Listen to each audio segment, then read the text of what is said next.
Welcome everyone. Today we're going to break down one of my favorite option trading strategies, and that's our credit spreads. If you've never heard of a credit spread before, don't worry. It's a lot simpler than it sounds. In short, a credit spread involves selling one option and buying another at the same time. Now, the best way I like to explain credit spreads is by comparing them to something we all know and understand, insurance. We'll dive into this analogy in just a bit, but first, let's take a closer look at what a credit spread actually is. So what is a credit spread? A credit spread is an options trading strategy where you simultaneously sell one option and buy another option. Typically, both are either call or put options with different strike prices but the same expiration date. Now here's the key. By doing this, you're collecting a net credit, which means you're paid up front when you open up this position. It's like an insurance company that collects premiums from its policyholders. The idea is that you're taking on some risk by selling the option, but you're protecting yourself from the catastrophic losses by buying the other option. Credit spreads are popular because they offer limited risk with limited reward. You know your maximum loss and your maximum profit right when you enter into the trade, which can give traders a lot of peace of mind. So the insurance analogy. Let's make this real simple by using a car insurance analogy to help explain how credit spreads work. Now imagine you just purchased a brand new car, and because you love this car, you want to protect it. So you go to ABC Insurance and you buy an insurance policy to financially protect yourself just in case something happens, like an accident. The insurance company takes on the risk of paying for any damages, and in return you pay them a premium for the peace of mind. Now let's switch gears and talk about stocks. Let's say instead of a car, you've purchased 100 shares of your favorite stock, XYZ, at $100 per share. That's a total investment of $10,000. Now just like with cars, stocks can fluctuate in value. Sometimes they rise, but they can also fall.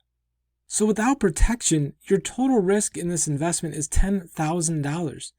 Just like how you could lose the full value of your car in an auto accident, so just like with your car, you want to purchase insurance to protect your stock investment. In the world of options, this insurance comes in the form of a put option. But here's where credit spreads come in. In the case of a credit spread, you're playing the role of the insurance provider, not the buyer. You're the one selling the insurance, taking on some of the risk in exchange for a premium. The investor is just like you with your car, is willing to pay the premium to reduce their risk.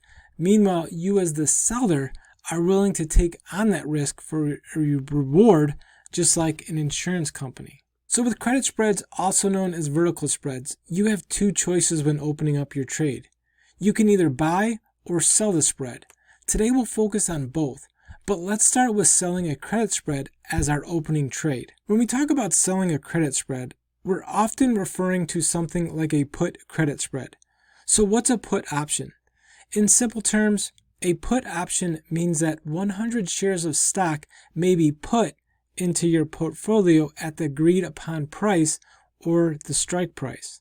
So if the trade goes against you, meaning the stock price drops and the put option is exercised, you'll be required to buy those 100 shares at the agreed strike price, regardless of how low the stock's market price has actually fallen. So for example, let's say you sell a put credit spread on XYZ stock at a strike price of $90.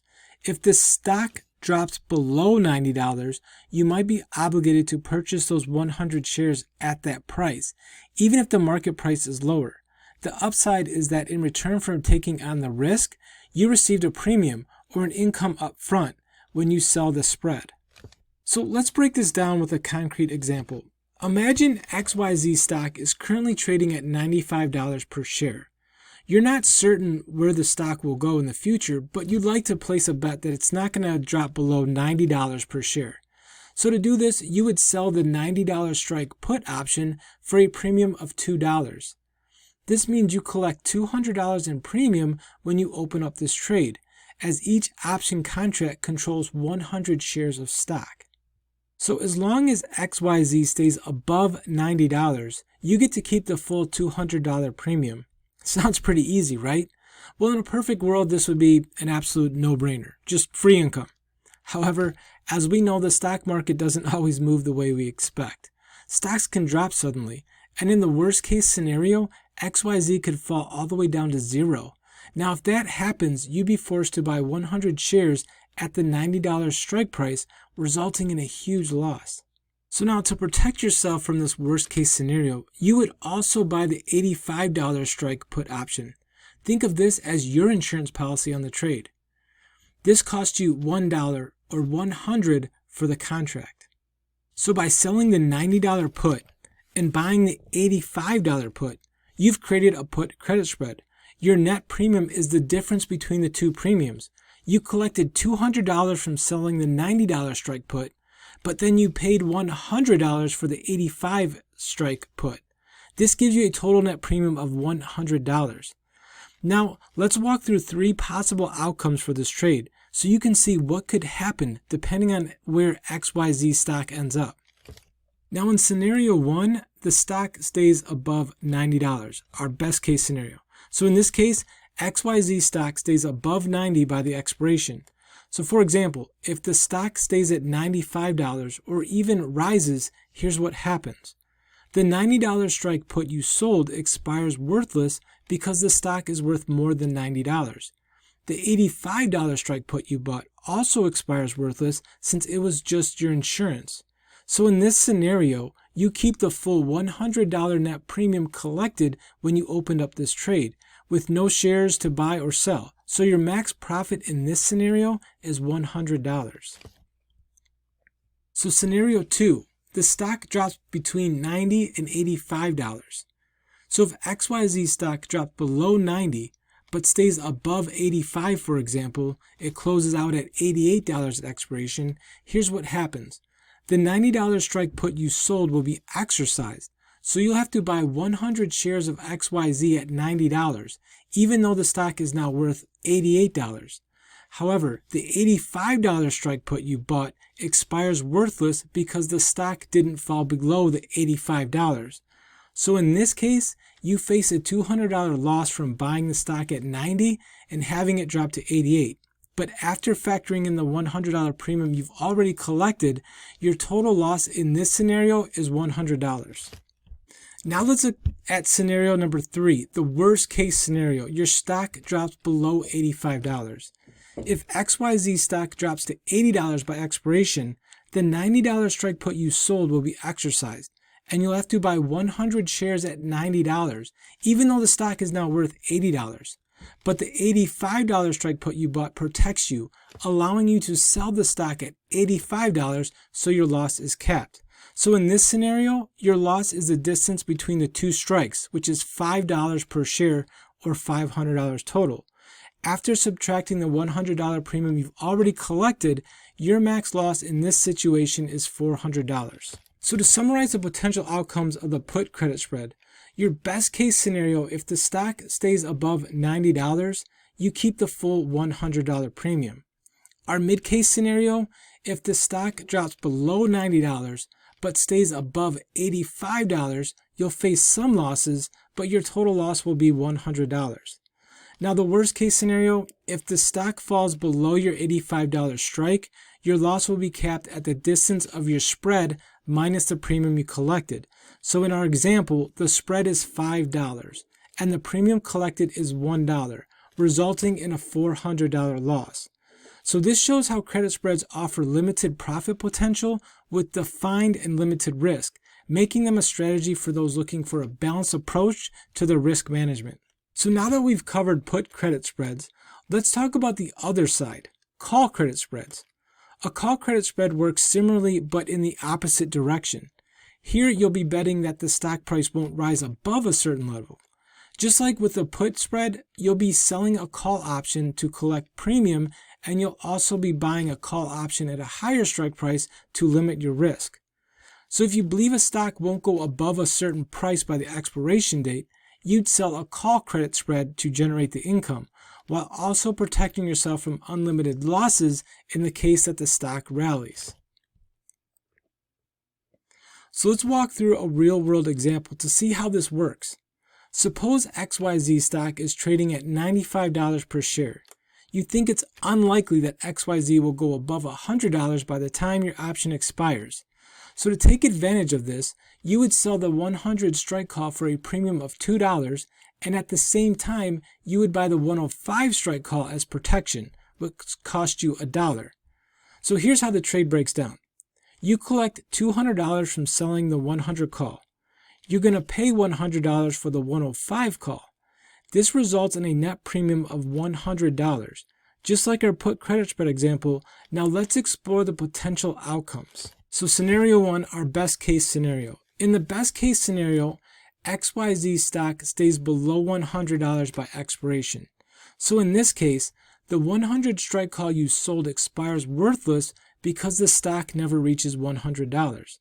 The 105 strike call you bought also expires worthless, which is fine since it was just your insurance.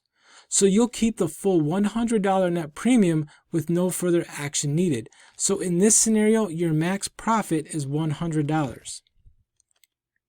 So scenario number 2, the stock is between 100 and 105. So if XYZ stock closes between 105 and 100 at expiration, for example, let's say it ends at $103. The 100 strike call you sold gets exercised. So you'll have to sell 100 shares at $100 even though the current stock price is $103. Now the 105 strike call you bought expires worthless. So in this case, you lose $300 because you sold the stock for $100 when it's actually worth $103. However, after factoring in the $100 premium that you've already collected, your total loss in this situation is $200. Now, scenario number 3 is our worst case scenario. If XYZ stock rallies above 105, let's say it ends up at 110.